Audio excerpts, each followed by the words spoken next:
Good evening and welcome to Public Access Poetry. Our first poet tonight is Bob Heman. Bob Heman is the editor of the poetry arts journal Clown War. He currently teaches a poetry workshop at the Brooklyn Museum. Bob Heman.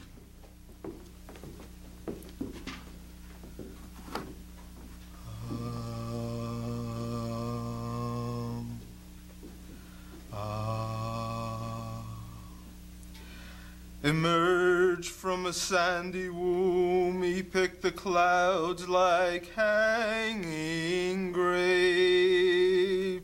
His touch was mucus death, drowning them upon their breaths like oysters swallowing the moon. Stillborn babies coughed his name, he spun them shrouds from cotton clouds that pressed upon his feet. He walked in cloudbursts, breathed in ozone, learned pumpkin wisdoms from the rain. His voice grew thunder-muttering breezes, his name grew pain. Red he wasn't green and prickly gray, grown crumbling around the edges. His death was juicy and mud brown. He walked away in silence and became the sky. He walked away in silence and became the sky. He walked away in silence and became the sky.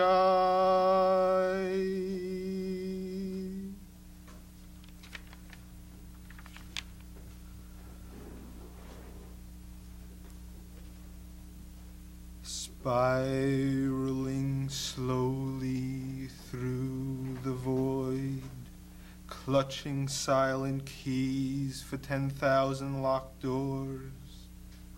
We open them one by one, only to find ourselves centuries later, sitting on orange crates in dark roofless rooms, counting the numbers of our toes and pouring rosaries of atoms.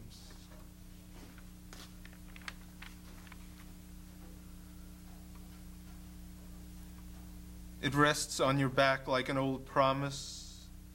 You begin to bend under its weight. Someone is bringing a crown for you to wear. It will be like a bath of feathers. You will not be able to think of anything else. Even your fingers will rest. One day they find you curled up in the forest beneath the cover of leaves.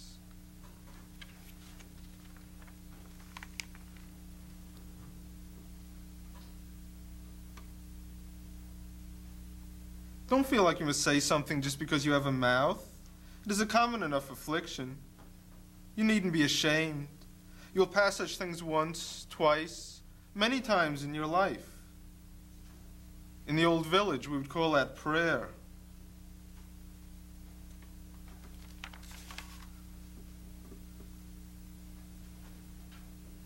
The pliers are the instrument by which the turban speaks.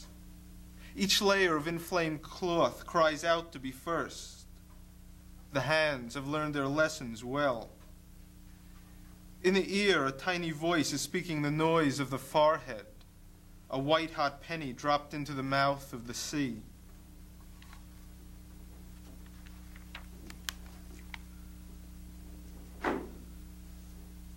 It catches you off guard, hurls you to the ground. You cannot see, your fingers clutch the soil. In another moment you do something that will take the rest of your life to explain. Your mother does not understand. 20 years later, your brother still spits whenever your name is mentioned.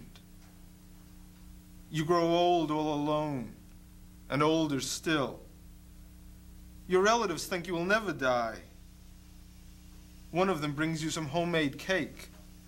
It tastes kind of funny.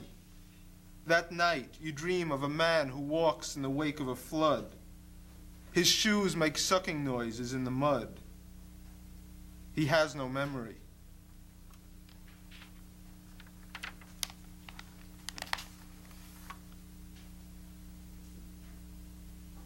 For the word love, read need. He needs you. He's afraid to grow old alone. For his impotence, read his childhood. And if it all seems to hang over you like a smothering canvas, Remember that the tent has two sides. There are those who dance in the rain and those who shiver. Whichever you are, you still get wet.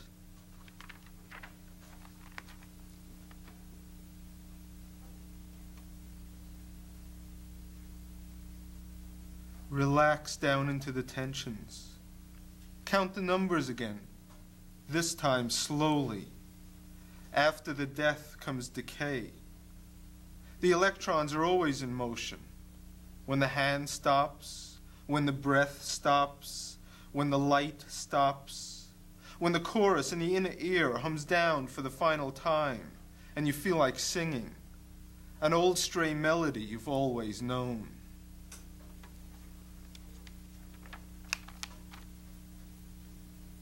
The quieter ones wait outside. They're not necessary now. They will not be missed. It is strange how each tells his neighbors about his wife and kids, and how they hold each other, as if they were all friends. Eventually they will be wondered about. Someone will come out. It's all over. We are in control. We would like you to come in. They can almost understand what he is saying.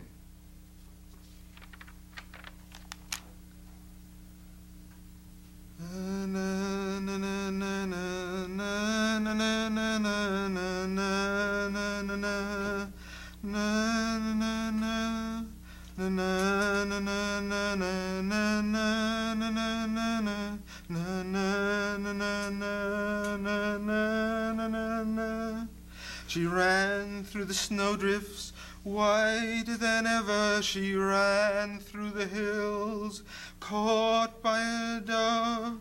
She ran through the valley and down in the forest. The little men saw her fall from above. She ran by the seaside, she ran on the water, she ran through the room, all painted in red. She ran on the clouds and into the sunshine. The little men thought she was dead. The little men sighed and returned to their dreaming. The little men sighed and returned to their dreams. The little men sighed and returned to their alehouse. Nothing is ever quite as it seems. She ran with the lions, she ran with the tigers, she ran with the mare that ran through her head. She ran with the man who wore green-colored breeches, the man who took her to bed. And the little men sighed and returned to their weaving. The little men sighed and returned to their dreams. The little men sighed and returned to their alehouse. Nothing is ever quite as it seems.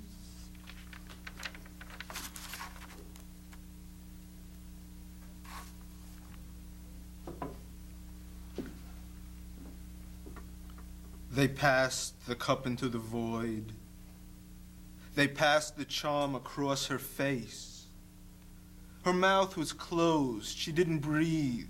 Her eyes stared into space. They thought she knew about the sign, about the trees that swam and sank, and swam and sank and swam again, then floated to the further bank. They passed the charm across her face. They said the words they always knew. Her mouth was closed. She didn't breathe. The silence grew and grew.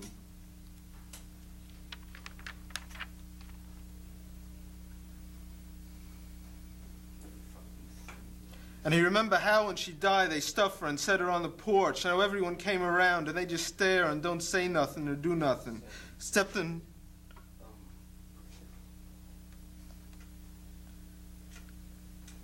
And he remembered how when she died, they stuffed her and set her on the porch. And how everyone came around and they just stare and don't say nothing or do nothing. Except for a few of the younger ones who crept up real close and tried to reach out and touch her toes, but their folks pull them back as soon as they see what they're up to, and everyone else is standing back a ways, and he could tell that maybe, just maybe, they was a wee bit scared. And he's watching their faces so he'll be able to tell all the folks up at the holler about it. When suddenly there was this great big noise, and he looked back at her sitting on the porch. And there's this black stuff, sort of like smoke and sort of like tar, coming out of her chest. And that was how it all began.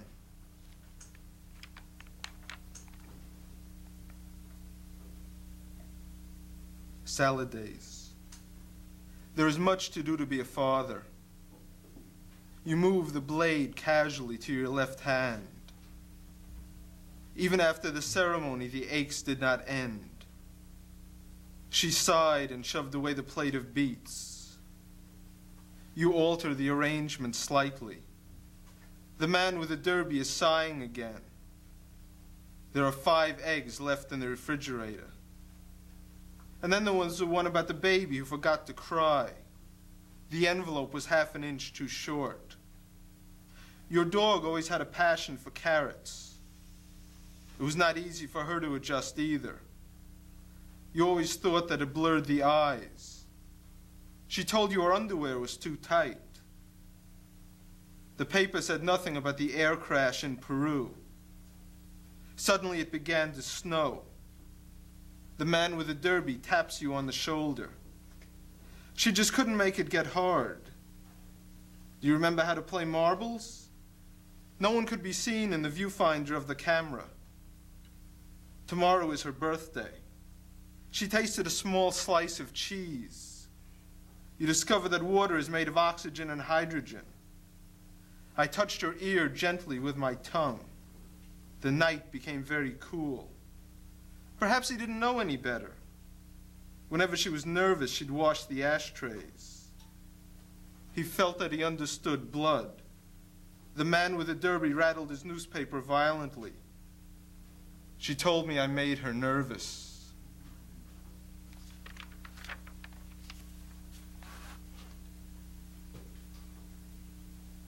A man thinks different with a hat on his head, without his hair blowing in the wind, without the cold caressing his scalp, without the raindrops that slowly become a part of every poem you live. This is nothing new. Ask any man with a scarf or with a club foot. Of course, their cases are different, but it is still all part of the same old story. I've mentioned this before. Notice how the girl in the front row perks up, how the man with the beard begins to grin. Quick, stuff it all away before you say some part of it accidentally. If you did that, I could no longer hide you.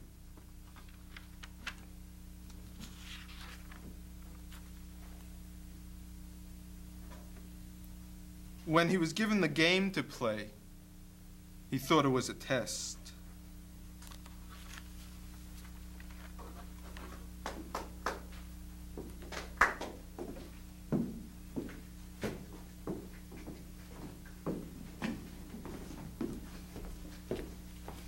Our next poet this evening is Mike Sappol. Mike Sappol has a program on WBAI. It's all about lesbian activism. He is also the editor of Personal Injury. I give you great fellow human being and streetwise poet Mike Sappol.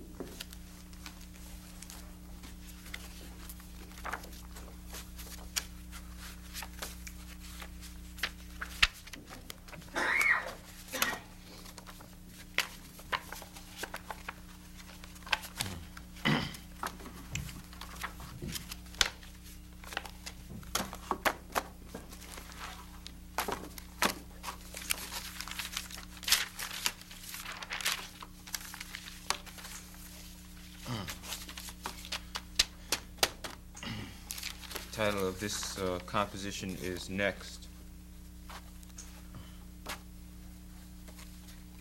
Next, there came a time when Jesus H. Christ drove a car, worshipped and prayed to, through a tiny crack and sly in the family stone's windshield, all underneath Rufus with Chaka Khan's son, undulating in the soft eidetic breezes of Kool and the Gang. 1,000 leaves on the prescription pad commemorated earth, wind, and fire's sky. And yet, ... And yet, the program of Eastern liturgical Orthodox music, songs from the Eastern liturgical humpbacked guppy, will continue after this word. No, actually after this poem, which is after Endymion. A completely torn UFO, and do me the favor of noticing that it won. Fucking with someone else's force of liquidity to meet withdrawals to produce smoother bottom, greater depth of channel through cops clad their goodies for earth. Too right after the fuck. To manhood grown some feeling Scandinavian. Thus sprayed Keats. From swelling downers their righteous gloamy mush traced onto her head. This is the very map on which they ate the Negro, hence the springy verdure of thy heart, usually via technological change in all media.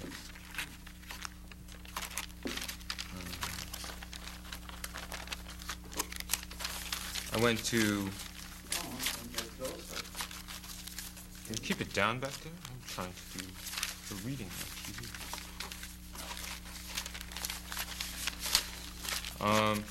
I went to OTB and I won $27.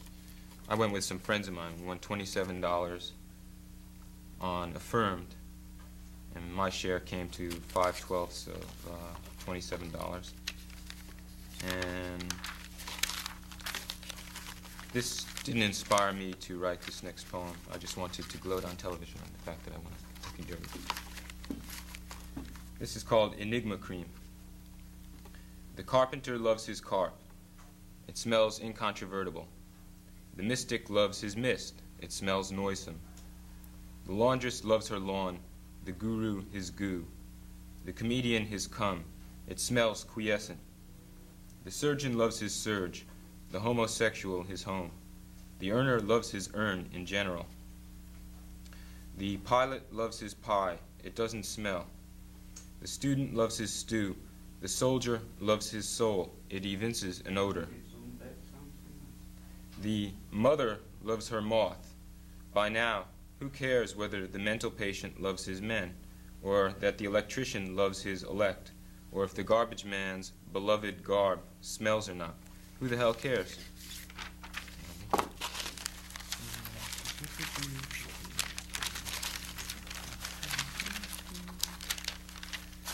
This is called Dose of Myself.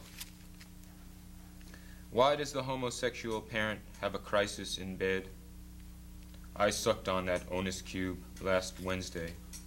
My wife averted her gaze, and it fell to the foot of a gay Nazi. You see, my wife left the only homosexual she'd ever known. For at the foot of the homosexual lies knowledge. At the foot of the homosexual parent lies foreknowledge. And at the foot of the homosexual parent's foreknowledge, craven and dire, lies the foreskin, which my wife, God bless her, had no interest in retrieving. Oh, great yellow bird, enter my beloved's anus and save her for me, will you? I bow down before the humanist tradition of Virginia and Maryland. I entreat you, I implore you. Let's see.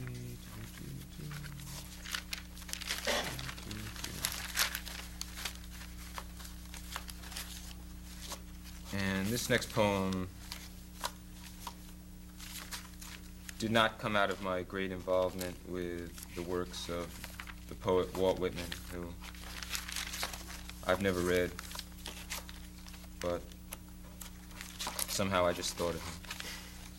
It's called Ape Shot. I'm gonna fuck mad scientism, but it's strange to reverse the order. It's like pulling the plug on myself. It's a struggle to reverse the order. Fucking mad scientism and quietism. Through death one receives the brain, but I go ape over the brain. I feel that a cup of this should be tasted and detested. Ugly carriage runs over the Milky Way. Much as I hate to lay bad trips on all mankind, fear is the captivity of rest. Portentous words. Let's see. I think I'll read this one. I never read this one.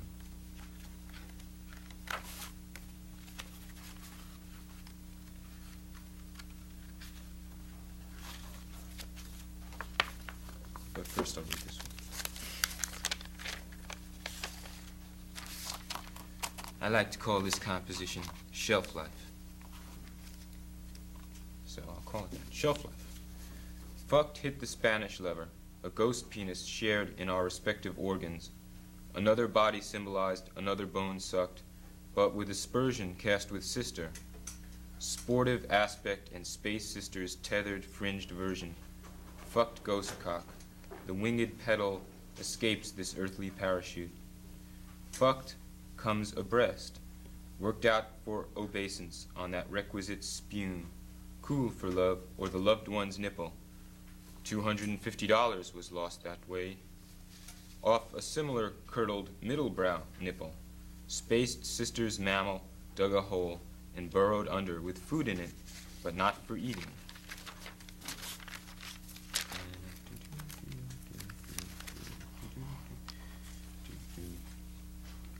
Tongue farm. Occasionally recurrent images culled from sets of my personally inert social possibilities placed inside a context of unrealizable abstraction.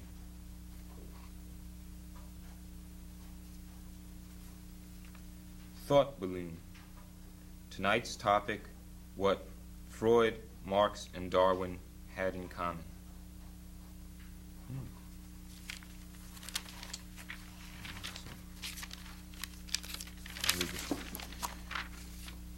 This next composition is entitled Fucked Up. You're more attracted to light than a fucking moth. Redder than fuck, too. I mean life, man. Everything sucks and I'm fucking around in the time tunnel. I'm fucking on the opposite of love and religion or a cause celeb, but I'm a fucking cyclops. If there is such a thing, then your swollen pelvis starts fucking an electroacoustic tambourine and rips up a moth while the moth stays attached to my head. Okay, I'm going to read this one now. This is the narrative cloud. No, I can get closer. And this is something that I wrote about subjectivity, which I hadn't figured out what it meant exactly until I had written this, and then it was too late. The narrative cloud. There are two characters in this, the reader and the writer. And you're supposed to read this, but you're supposed to read this silently to yourself. So if you want to read it silently to yourself, just do it. That's the way it was supposed to work out, but unfortunately no one ever read it. The narrative cloud. One person here is constantly being identified with. The next panel, constant being, lights. The reader's face and mine extrude onto the cognomen. Want me to try? I noticed here, No, I can't get to the phone. at the beginning of each paragraph, age adjust, that the reader seemed to have something on mind, a handle, or some observant sop. That's really mind, closer to emotion. I had something on reader's mind, moved inside the narration, then returning at great length. In a few long sentences, I jumped, uttering to my fiction writer's amazement your first word, with a very experimental air. I asked you to repeat some words after the ones I'd written here, but the reader made no attempt. Instead, the reader pointed with recognition to a hole, a fiction writer's hole, and followed the narrative down it. I followed. The hole deepening, I lowered your reader's expectations down it. From these first tentative spurts, I took the motive of association, saw the drop was, per limit, 8 feet, made less than 6 by my not inconsiderable tiny fiction writer's imagination, the falling of which, combined with reader's drip, had caused the hole in the first place. So that then I found myself in a narrative voiceover, fusty and damp, but so vast an area that even in a documentary I don't think I could have made out its limits, for I think that it extends over the whole of art history and its environs, a stretch of space of which, with statues left hanging by their nipples, I could see only a small portion. This you have to take as is. Pain jolted down to a level that kills the unknown subject. Over this the reader spurted, a being formula, stupid and had to be controlled, and having managed this feat, I shifted in direction so that presently I came upon a region of narration about 2 feet square, 9 inches high, made of flimsy paragraphs packed to the roof. From this I saw where the reader pointed, rotted, curling at home within the multiple sentences. Then I want to die before the next paragraph. Sentences of which a throng lay open, broken open just as they can be, by wrenching a crack. Some broken bits of furniture, cube of parchments, and the reader, still rotting, curled. Some 50 or 60 sentences, more or less loosely used to describe. After that, a blank, for adults only. This comic doesn't have an authority figure that a child can identify with. And in this blank, I saw a region of sentences with paunches in paragraphs, stretching away in dimness and invisibility. It had been used, too, as a short story. For in the lane between the region of narration and region of sentences there lay the skeleton of a former reader, the details, pushed to reset, of whose costume was still appreciable. And when I searched it, I knew the history of the being sitting silently beside me, a history of that being and its subsequent storage. This being is the reader. The reader, or you, as I understood when I assumed that the skeleton is both the skeleton of a former reader and containing dates of your former existence. That the skeleton was a former reader was evident because when the story was set down some 6 or 7 paragraphs ago, the former reader was in the narration, which was airtight, and since the present reader is certainly not over 6 paragraphs long, more compressed than that, then the reader must have been unborn or a former reader. But a former reader would have been imprisoned with any but the reader of moment. So, how much time do I have left, Danny? 1 minuto.